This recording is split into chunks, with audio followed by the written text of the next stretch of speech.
세상을 살다 보면 이제 맘이란 얘기가 많이 나오죠. 무슨 맘. 그래서 요즘은 이제 강남의 교육의 극성인 강남 엄마들을 향해서 대치동 맘이라고 합니다. 그래서 대치동 엄마들이 어떤 옷을 입냐에 따라 유행에 막 민감해지기도 하고, 대치동 엄마들도 이제 무엇을 살까 유튜브 뉴스에서 종종 다루면 사람들이 따라오고 싶어서 안달을 하는 것 같습니다. 대치동 맘이라는 표현도 있죠. 또 자식의 앞길에 걸림돌이 되는 것은 다 치워준다고 해서 잔디깎기 맘도 있습니다. 여러분도 자식의 앞길을 막는 것을 다 그냥 없애버리는 그런 잔디깎기 마음은 아니십니까? 사교육의 정보에 정통해가지고 사교육에 어디 학원은 뭘 가르치고 어디 학원은 무슨 과목을 잘 가르치고 해서 그냥 다른 엄마들을 이끌고 다닌다고 해서 이 엄마는 조금 그러긴 하지만 돼지맘이라고 불리기도 한답니다. 우리는 어떤 마음이 돼야 될까요? 우리 엄마는 저를 따라해 보시죠. 은혜맘, 기도맘. 요 두 가지가 우리 아이들 입술에 나와야 되지 않을까요? 세상 엄마들과 똑같이 사교육의 극성이고 성적을 비교해서 아이들을 무너뜨리면 여러분 교회를 다니나 안 다니나 큰 의미가 없습니다. 우리가 예수님을 믿는다는 순간 예수님의 가르친 그대로 공부하는 가치관, 또 삶을 살아가는 스타일, 이 모든 것을 말씀에 기초해서 가르쳐야 한다는 뜻이죠. 그래서 제가 이제 이 오늘 예배 시간에 이 단어를 하나 쓰지 않았습니까? 깨닫다라는 단어를 썼는데요. 제가 이제 1부, 2부 예배 때는 차마 설명을 못 드렸는데 이제 오후 예배니까 약간 설교보다는 좀 세미나 형태로 좀 잠깐 말씀을 나누고 싶습니다. 이 깨닫다라는 단어가 있는데 제가 이 단어를 쓰게 됐냐면 여러 가지 의미가 있는데 사진을 한번 잠깐 보실까요? 그 다음 사진을 보시면 자, 이제 여러분이 관찰을 하셔야 됩니다. 자, 이 4명의 젊은이들의 모습을 잘 관찰하시면 어떤 게 눈에 띄십니까? 첫 번째는 젊은이들이구나, 이게 눈에 띄시죠. 두 번째는 손을 연결하고 있구나, 이게 눈에 띄시죠. 세 번째는 표정들이 좀 밝은 것 같구나, 굉장히 얼굴이 밝아 보이고 맑아 보이죠. 자, 그러면 이 친구들은 어떤 친구들일까요? 자, 객관식 1번 교회를 다니는 친구들, 2번 그냥 동아리 모임에서 만난 친구들, 3번 불교를 믿는 친구들, 4번 나는 모르겠다. 자, 정답은 자, 1번이라고 하시면 한번 성대해보세요. 교회 다닌 것 같다. 자, 손을 들어 보실까요? 자, 2번 동아리 모임 같다. 손 들어 보실까요? 자, 3번 불교 같은데 불교를 믿는 친구들 같다. 4번 나는 모르겠다. 한번 손 들어 보실까요? 제일 좋은 건 눈치를 봐서 요런껏 손을 들면 되겠죠. 근데 여기서 다수결은 의미가 없고 정답은 3번입니다. 이 친구들이 불교를 믿는 친구들입니다. 제가 그래서 이제 신문 스크랩을 해왔습니다. 요 이제 신문 스크랩을 제가 이제 홈페이지에 가서 다운을 받았는데요. 다시 한번 사진을 잘 보실까요? 이 친구들이 지금 뭘 하고 있냐면 불교의 연기법식 합장을 선보이고 있습니다. 합장을 이렇게 한다 그러면 서로 이제 연결해서 이렇게 하는 걸 연기법식 합장이라고 하는데요. 이 친구 중에 누가 있냐면 이 해탈 컴퍼니 주효진 대표라고 있습니다. 해탈 컴퍼니 주효진 대표는 안경 쓴 청년입니다. 이 친구가 어떤 친구냐면 자기가 7살 때 아버지가 출가를 해서 사찰 스님이 되어버렸습니다. 여러분 7살 때 자기 아버지가 세속을 등지고 스님이 돼버렸습니다. 그래서 이제 태어날 때 7살 때 가출하면서 이제 선원에서 자랐죠. 학교나 외부에서 자꾸 물어봤다는 거예요. 야, 너희 아버지는 뭐 하는 분이시죠? 아빠가 스님? 하면서 이렇게 물어보면 굉장히 힘들어가지고 이제 마음을 닫고 살았죠. 방황하고 집에만 틀어박혀 있고 낮은 자존감 때문에 너무 삶이 힘들고 우울했는데 전환점이 한번 딱 왔습니다. 뭐냐면 불교 박람회에 이제 아버지를 도우러 갔다가 스님 아버지를 도우러 갔는데 딱 거기서 한 단어가 눈에 탁 들어왔다는 것이죠. 깨닫다라는 단어가 들어왔답니다. 깨닫다. 그 순간에 갑자기 자기 인생이 쫙 바뀌기 시작하면서 내가 이제 뭘 살아야 될까를 고민하면서 이 친구가 이제 그때부터 완전히 인생을 바꾸기 시작을 했습니다. 여러분 이제 가운데 중간에 보시면 두 번째 이 남학생이 보이죠? 이 남학생은 어떤 친구냐면 한번 그 다음 사진 한번 보여주실까요? 그 다음 사진을 보여주시면 이 친구가요, 엄청난 친구인데요. 2300시간을 졸업작품을 그리기 위해서 2300시간을 유튜브로 자기가 직접 하는 과정을 촬영을 해서 졸업작품을 냈습니다. 여러분 상상이 가십니까? 4학년 졸업작품을 내려고 이 친구가 무려 2300시간을 걸려서 그림을 그렸는데요. 그림 이름도 어렵습니다. 제가 한번 잠깐 읽어드릴게요. 미르가생 경변상도라는 어마어마한 그림을 그렸습니다. 근데 이 친구가 왼쪽 눈이 잘 안 보입니다.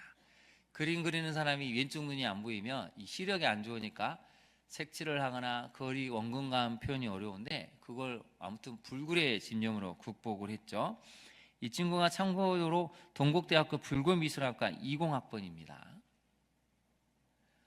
제가 이걸 보고 참 많은 생각을 하게 됐습니다. 이야, 이 친구가 이것 때문에 유명해져 가지고 이제 온 나라, 우리나라 불교 신자들 웬만한 사람들은 이 친구를 다 압니다. 이제. 와, 이렇게 대단한 졸업 작품을 200시간도 아니고 300시간도 아니고 2300시간을 걸려서 저 그림을 완성했습니다. 그래서 나중에 인터뷰 내용 말미에 앞으로 목표가 뭐냐 물어봤더니 최후의 만찬, 천지창조를 불교의 그림과 연계해서 한번 그려보고 싶다는 포부를 밝혔죠. 그래서 이 친구는 앞으로 5000시간을 해볼 생각이고 1만 시간을 도전해서 그림을 그려볼 생각을 갖고 있다고 합니다. 근데 인터뷰 말미에 제가 제일 가슴 아팠던 부분 하나 읽어드릴게요.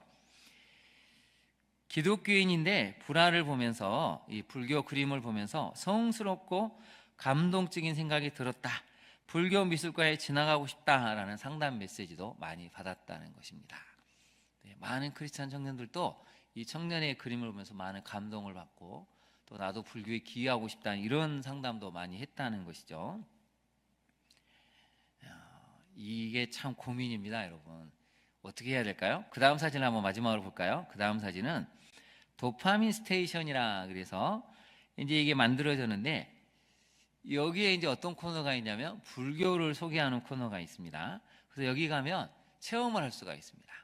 여러 가지 것을 지리 상담을 할 수도 있고 자기가 직접 그림을 그려볼 수도 있고 여러 가지 설명을 들으면서 체험하는 이 코너가 있는데 이게 엄청나게 인기를 끌고 있습니다. 그래서 아까 소개해드렸던 이 한 사람은 또 이 굿즈를 만듭니다. 굿즈를 만드는데 문제는 이 굿즈가 처음에는 15평에서 시작을 했는데 너무 잘 되니까 그 다음에는 85평을 서점에서 아예 내줬습니다. 너무 홍보가 잘 되니까. 그래서 최근에 이제 제가 어떤 목사님과 만나 이제 이야기를 하다가 이분이 그런 얘기를 하셨습니다.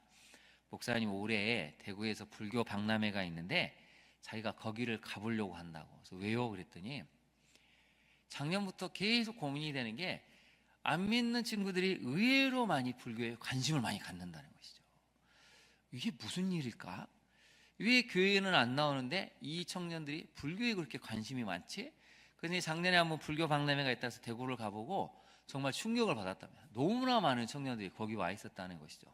그때는 시간이 없어서 그냥 대충 보고 하는데 이번에는 좀 가서 좀 물어보려고 이 친구들이 왜 불교에 관심을 갖는지, 왜 많은 청년들이 교회가 아닌 예수님이 아닌 이 절에 대해서 석가모니에 대해서 관심을 갖는지 좀 가서 탐방을 해보고 좀 고민을 해보려고 한다라고 이야기를 하셨습니다. 처음 사진을 한번 잠깐 띄워주실까요? 처음에 4명의 사진을 잘 보시면 여러분 기준으로 제일 왼쪽에 이 한 여성이 보이죠? 이 친구는 비구니 연습생이라는 개소용 씨인데요. 이 사람도 불화 작가입니다. 그 불교 그림을 그리는 친구인데 이 친구가 아주 박학다식합니다. 역사에 대해서 불교 미술에 대해서. 그래서 유튜브에 불교의 용어들, 불교의 교리를 설명하는데 댓글들이 뭐라고 다니냐면 생각보다 너무 이 불교가 재밌다, 신기하다, 내 마음이 정리가 된다 하면서 아주 박학다식하게 설명을 하고 있습니다.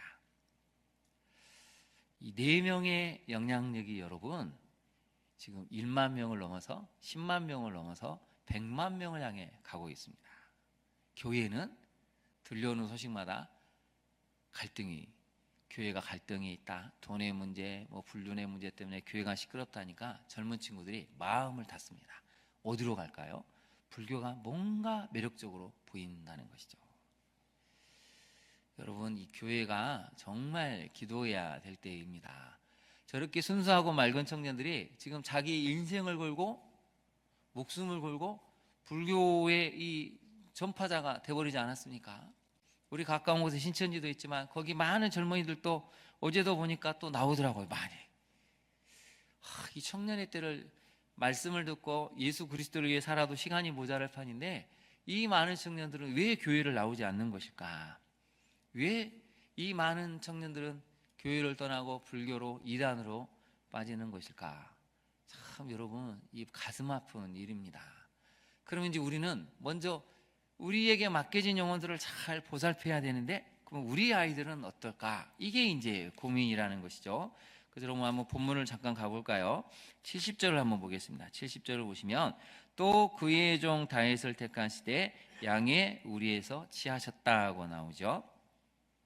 여러분 이 부분을 다윗에다가 우리 이름을 놓고 또 그의 종 예를 들면 동주를 택하시되 양의 우리에다가 다음 세대의 양의 우리에서 취하셨다고 했죠. 일단 그렇게 한번 읽어볼까요? 다윗에다가 여러분의 이름을 넣어서 시작. 또 그의 종 동주를 택하시되 양의 우리에서 취하시며 많은 양의 무리 중에서 이 목동들 중에서 다윗을 택하셨다는 것입니다. 많은 분들이 이제 교사를 하죠. 왜 교사가 되셨습니까? 물어보면 대답이 가지가지일 것 같습니다.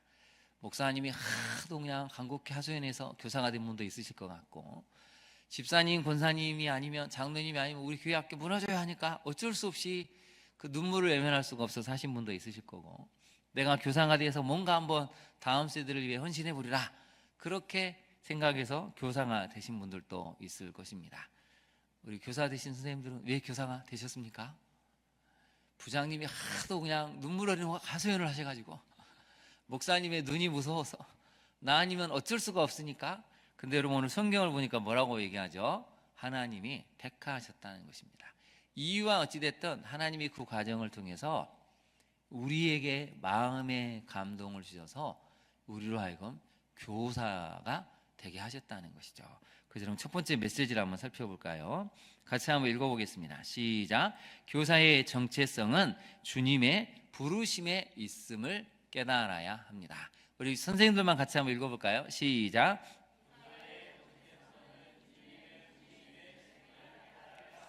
네, 교사의 정체성이 분명해야 되는데요. 여러분이 원해서 된 것일 수도 있고 뭐 타의에 의해서 될 수도 있지만 시간이 지나놓고 보니까 주님이 나를 부르셨구나. 여기서부터 출발을 해야 됩니다. 주님이 나를 부르셔서 내가 교사가 됐구나. 이 아이덴티티, 정체성이 분명해야 우리가 흔들리지 않고 갈 수 있는데 이런 정체성이 분명하지 않으면 좀 힘들면 낙심되는 일이 생기면 교사로서 말도 안 되는 일을 겪으면 포기하기가 딱 쉽습니다. 내가 이러려고 교사가 됐나? 내가 이러려고 교사가 된 게 아닌데 왜 내가 이런 아픔을 겪어야 되고 수모를 겪어야 되지? 그럼 포기하고 싶죠. 근데 여러분 오늘 70절을 다시 한번 볼까요? 그의 종 다윗을 택하셨죠. 그 힘든 고난을 견디는 다윗을 하나님이 택하셔서 무리 백성을 맡기셨습니다. 이 백성들이 보면 보통 백성들이 아니죠. 말도 잘 안 듣고 그 옛날 모세가 출애굽했을 때 엄청나게 반항했던 그 후손들인데 쉽지 않지만 하나님이 맡기셨다는 것입니다. 베냐민 지파 같은 경우는 여전히 다윗에 대해서 불만이 많고 다윗에 대해서 흠을 찾으려고 눈에 불을 켜고 있는 그런 지파도 있었지만 그래도 하나님이 맡기셨으니 이스라엘 백성을 잘 이끌고 갔다는 것입니다. 여러분 주님의 부르심이 내 정체성이다라는 걸 확실히 하지 않으면 우리는 교사의 사명을 끝까지 감당하기가 어렵습니다. 마찬가지죠. 내가 아내로서 남편으로서의 그 자리는 하나님이 나를 부르셔서 남편이 됐고 아내가 됐다는 이 정체성이 있어야 가정을 잘 이끌어 갈 수가 있습니다. 적용을 한번 해볼까요? 첫 번째 적용인데요. 여러분 교사의 정체성을 어디서 찾고 있습니까? 교사의 정체성을 어디서 찾아야 된다고요? 네, 주님의 부르심에서. 자, 한번 대답을 해보시죠. 교사의 정체성을 어디서 찾아야 합니까? 주님의 부르심에서 여러분 교사의 정체성을 분명하게 찾아야 됩니다. 그럴 때 낙심하지 않고 끝까지 갈 수 있는 힘이 생긴다는 것이죠. 그러면 두 번째 한번 볼까요? 두 번째 적용인데요. 교사로서 분명한 정체성을 갖고 있기에 맡겨진 미래 세대를 향한 열정과 수고를 감당하고 있습니까? 우리가 정체성이 분명하면 분명할수록 우리가 하는 일이 분명해지죠. 주님이 나에게 맡기셨다면 어떻게 해야 되죠? 최선을 다해서 그 열정을 가지고 수고를 감당해야 한다는 것입니다. 비단 교사뿐만이 아니고 찬양대도 마찬가지고 주방이든 뭐든 간에 우리는 주님이 나에게 맡기신 일이라 생각하면 열정과 수고를 감당해야 합니다. 근데 이제 이렇게 얘기하면 목사님 더 이상 힘들어서 못하겠어요. 자, 한번 교사분들에게 물어볼 테니까 0.1초 만에 답해 보시죠. 이제 한 달 지났습니다. 교사 일이 버겁습니까? 할만합니까? 힘이 나고 있습니까? 네. 대답은 힘이 나고 있다 답을 해야 되겠지만 벌써 힘들죠. 끝까지 갈 수 있을까요? 네. 우리 옆에 분을 바라보고 한번 격려해 보실까요? 우리 열정과 수고를 감당해 봅시다. 한번 해볼까요? 시작. 열정과 수고를 감당해 봅시다. 네. 한 달이 안 지나는데 벌써 지치면 이제 이게 11개월 어떻게 살아야 되죠, 이제. 여러분, 이제 한 달이 지나는데 한 달에 한 10년 같지 않습니까? 이 말도 안 되는 애들, 코올적의 애들부터 시작해서 또 사춘기 반항한 이 청소년들을 데리고 어떻게 해야 될까? 고민이 많죠. 근데 여러분, 하나님은 다윗에게 뭘 원하셨냐면 너한테 아주 말을 잘 듣는 백성을, 너 말 한마디면 꼼빡 그냥 왕이 원하신 대로 하십시오, 이런 백성을 맡기신 게 아니고 틈만 나면 흠을 찾고 비난하고 언제든지 돌을 들 수 있는 이런 까탈스럽고 까다롭고 하나님의 은혜를 늘 의심하는 불만족이 많은 백성을 맡기셨다는 것입니다. 그래서 우리가 해야 될 일은 무엇이죠? 열정과 수고를 최선을 다해서 가지고 감당을 해야 되는데 이게 이제 만만치 않죠. 그래서 우리가 해야 될 일이 있습니다. 두 번째로 한번 살펴볼까요? 우리 두 번째 메시지를 같이 한번 읽어보겠습니다. 시작. 미래 세대와 공감하고 공유하는 공간을 만들어야 합니다. 자, 시간은 30초 드릴 테니까 외워보십시오. 우리 선생님들만 한번 시켜보겠습니다. 그 다음에 화면을 꺼주세요. 자, 벌써 지워버리면 안 되는데 다시 한번 화면을 띄워주세요. 예, 30초 동안 시간을 줘야 됩니다. 화면 한번 띄워주시죠. 네. 한번 세 번만 읽어보면 외울 것 같습니다. 시작. 미래 세대와 공감하고 공유하는 공간을 만들어야 됩니다. 미래 세대와 공감하고 공유하는 공간을 만들어야 됩니다. 마지막 세 번째. 시작. 미래 세대와 공감하고 공유하는. 네, 이제 화면을 꺼주실까요? 자, 여기 선생님들만 한번 외워보겠습니다. 선생님들만 외워볼까요? 시작. 자, 우리 선생님 너무 잘하셨는데 나머지 선생님들도 한번 외워볼까요? 자, 시작.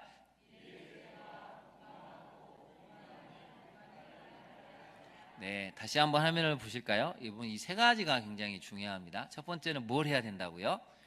공감을 해야 됩니다. 공감이 안 일어나면 대화가 안 됩니다. 저도 이제 많은 수련회 이 집회를 보면서 고민이 많이 되는 게 수련회 집회를 너무 잘 준비하고 그러시는데 문제는 공감이 얼마만큼 일어나지? 이게 이제 고민이 되는 것이죠. 공감한다는 것은 여러분 대화가 된다는 뜻입니다.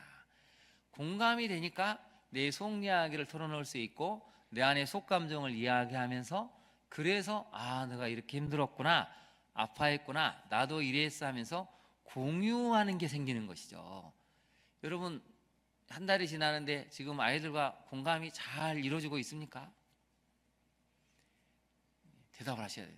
이게 우리 아동부 선생님들 아이들과 지금 공감이 잘 이루어지고 있습니까? 공감하려고 애를 쓰시는 거죠. 우리 중고등부 선생님들 공감이 잘 되고 있습니까? 우리 성도님들 옆에 사람 한번 바라보세요. 옆에 분과 공감이 잘 이루어지고 있습니까? 선생님들만 빼고 다 잘 이루어지는 것 같은데 이게 문제가 있습니다. 여러분 공감이 돼야 얘기가 되지 않습니까? 공감이 안 되면 애들이요 딱 교회 오면 마음을 닫아버립니다. 나를 이해해 줄 사람이 한 명도 없어. 나 지난 한 주간 동안 친구 때문에 너무 힘들었는데 엄마가 소리를 질러가지고 야 그러려면 집을 나가 해서 내 마음의 상처를 받았는데 아무도 내 이야기를 들어줄 사람이 없어 하면 여러분 교회에 온 이유가 무엇일까요? 여러분 은혜 받았다는 얘기는 내 아픈 이야기를 예배를 드리고 말씀을 듣다 보니 나도 이런 고민이 있었는데 오늘 말씀을 들어보니까 이러이러한 아픔이 있었어요 하고 공감하는 이야기가 돼야 된다는 것이죠. 그러면 어떻게 해야 되죠? 그래, 너도 아팠구나. 너도 그런 힘듦이 있었구나. 아파해주고 위로해주고 선생님도 이런 아픔이 있어서 하면서 공유를 해줘야 됩니다. 공유. 서로가 공유할 수 있는 어떤 이제 그 기억의 시간이 생기는 것이죠. 그런 공간을 만들어 줘야 한다는 것입니다. 그래서 여러분, 공간에는 세 가지가 있는데 어떤 것이 있을까요? 첫 번째는 심리적인 공간을 만들어 줘야 한다는 것이죠. 그래서 우리 아이들만큼은 어떻게 해야 되죠?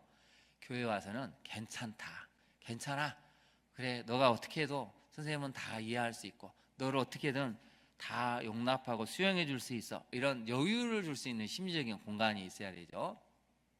두 번째는 물리적인 공간이 있어야 됩니다. 그래서 여러분, 저는 사실 공간에 대해서 관심이 많습니다. 여러분, 카페를 갈 때 어떤 카페를 가고 싶습니까? 청소도 안 되고 직원도 불친절하고 맛도 없는 그런 공간은 절대 안 가죠. 어떤 카페를 가겠습니까? 공간을 딱 들어서니까 너무 마음이 확 열리는 것 같고 뷰도 좋고 직원도 친절하고 거기에 맛까지 좋다면 그냥 그런 공간은 계속 생각이 나서 너도 나도 추천해서 가는 것이죠. 우리 아이들이 교회를 딱 들어섰을 때 냄새가 납니다. 이 곰팡이 냄새가 나네, 답답하네, 왜 이렇게 흐름이 안 좋지? 뭔가 답답한 느낌을 딱 드는 그 순간은 이미 끝난 것입니다. 물론 여러분, 우리가 최상의 환경을 만들면 좋지만 어찌됐든 간에 아이들이 심리적인 공간에서는, 이 물리적인 공간에서는 그래도 내가 숨 쉴 수 있고 뭔가 여유가 있고 기쁨을 누릴 수 있는 그 공간이 생길 때 세 번째 공간이 열리게 되죠. 영적인 공간이 열리게 됩니다. 이건 교회뿐만 아니라 모든 환경이 마찬가지죠. 한번 저를 따라해 보실까요? 심리적 공간, 물리적 공간, 세 번째가 뭐라고요? 영적인 공간이 생기게 되는 것이죠. 그래서 여러분, 가정을 정말 소중히 여기신다면 심리적으로 안정감을 느낄 수 있게끔, 심리적으로 편안함을 느낄 수 있도록 해줘야 되고, 그 다음에 그 물리적 공간 자체가 그런 것을 담아낼 수 있는 구조로 바뀌어야 됩니다. 그래서 저는 공간이 항상 밝아야 된다 생각하고 맑아야 된다 생각하고 따뜻함이 있어야 된다고 생각합니다. 그런 공간이 되지 않으면 여러분, 아이들이 들어왔을 때 영적인 공간이 생기기가 굉장히 어렵습니다.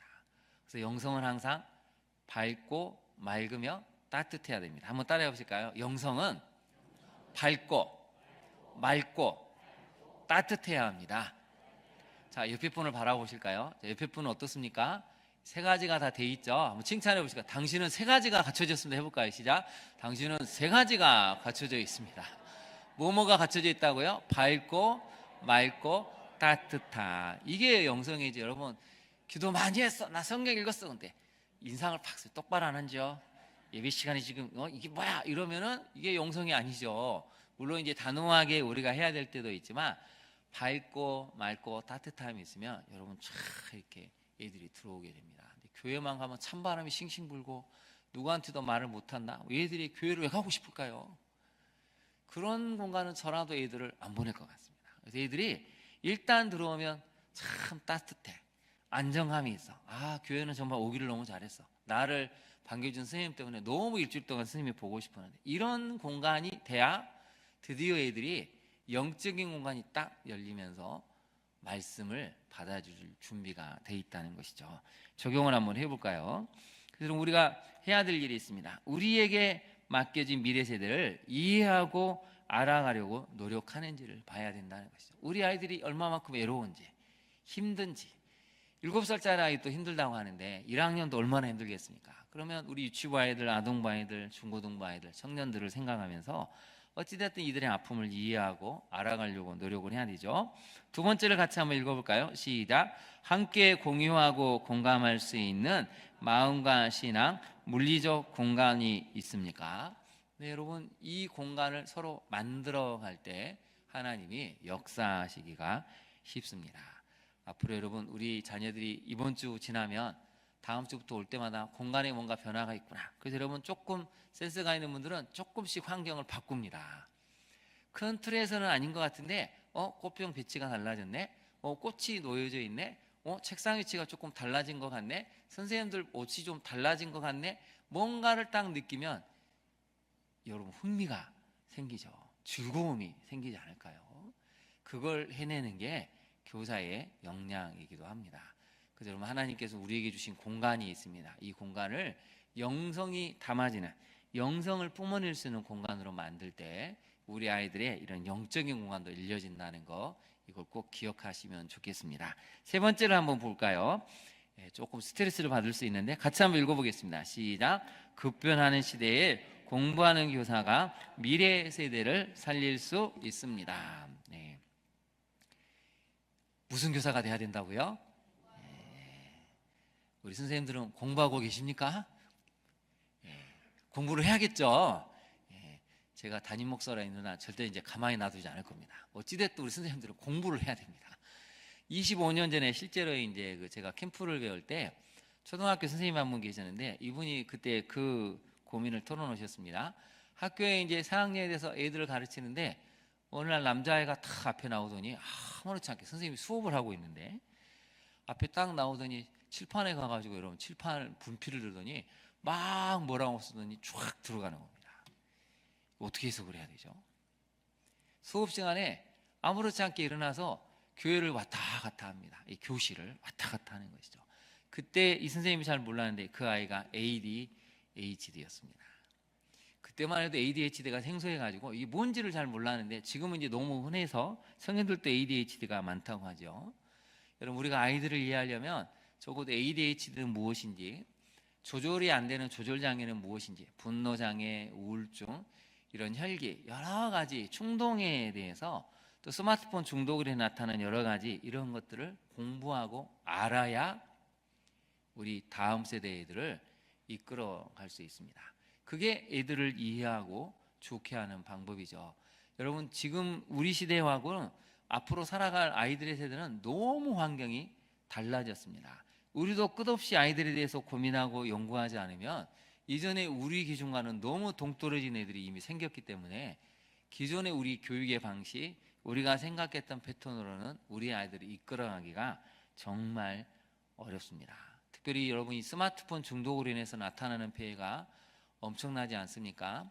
며칠 전에도 엄마가 이렇게 뭐라고 한마디 했다고 자기 엄마를 막 흉기로 때려서 이제 아이가 막 경찰서에 간, 엄마가 신고를 했죠. 아기가 자기를 때린다고. 그래서 또 10살짜리 아이가 경찰서에 간 일도 생기고, 또 어떤 친구는 학교에서 자기 동급생이, 여학생이 자기를 무시했다고 흉기를 들고 집에 쳐들어가서 그 엄마와 그 딸 2명을 흉기로 찔러가지고 난리가 났습니다. 그게 지난주에 일어난 일입니다.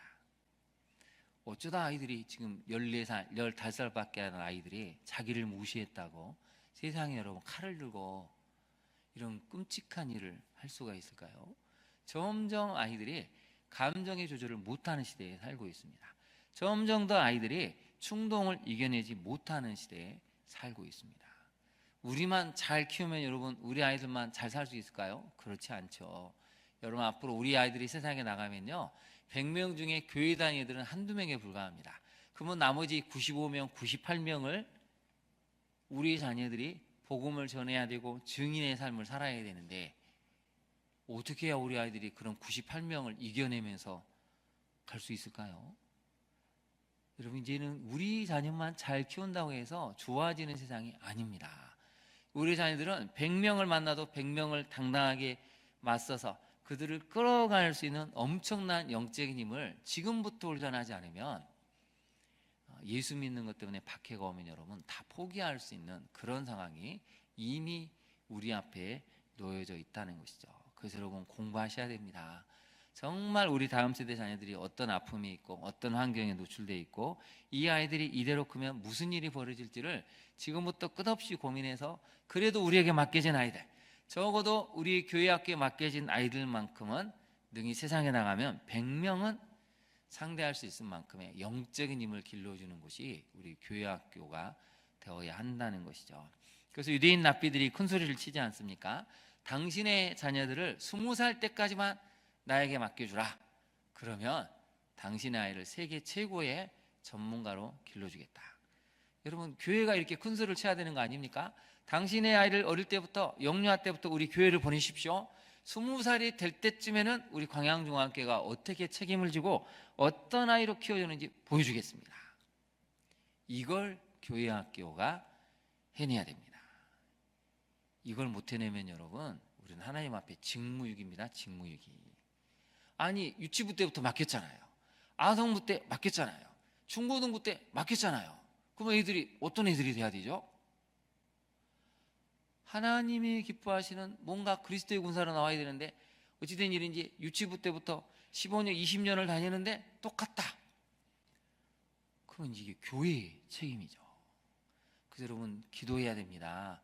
그래서 이제 저는 이제 강조를 해야겠다 생각이 들었습니다. 그동안은 강조를 안 했는데 유치부 때는 어떻게, 아동부 때는 어떤 모습으로, 중고등부 때, 청년부 때는 어떻게 해야 될지 로드맵을 쫙 만들어서 이제 이것을 강력하게 강조하고 교회가 앞장서서 가야겠다는 생각을 이제 하고 있습니다. 여러분, 우리 광양중앙교회만큼은 유치부 때부터 다른 아이들이 20살이 되면 정말 어떻게 그런 자녀들이 나왔어야 할 만큼 교회학교가 책임을 지고 양육하고 훈련해서 정말 멋진 그리스도인으로 만들어낼 수 있는 그런 디딤돌 역할을 하는 우리 교회가 될 수 있기를 바랍니다. 그것이 우리 교사가 해야 될 일이고 목회자가 해야 될 일이죠. 그래서 여러분 한번 적용을 해볼까요? 급변하는 문화 속에서 달라지는 청소년들을 이해하기 위해 끊임없이 공부하고 있습니까? 두 번째로 같이 한번 읽어볼까요? 시작. 복음과 문화를 연결하는 영적 안목을 갖기 위해 노력합니까? 여러분 주보를 한번 펼쳐보실까요?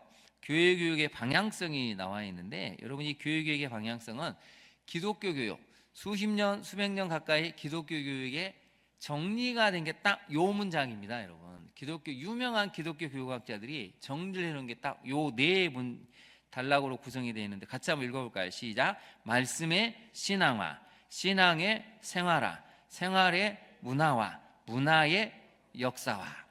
자, 그러면 우리는 지금 어디쯤 있죠? 말씀이 신앙화가 돼서 신앙이 생활화가 됐습니까? 그래서 생활이 문화까지 갔습니까? 죄송하지만 거의 많은 교회와 성도들이 말씀의 신앙화도 어렵습니다. 그러니 신앙을 생활하기는 더 어렵죠. 생활이 문화로 나타난다. 아니, 문화가 있었으면 여러분 국적불명인 10월 31일 날 그런 행사를 안 하죠.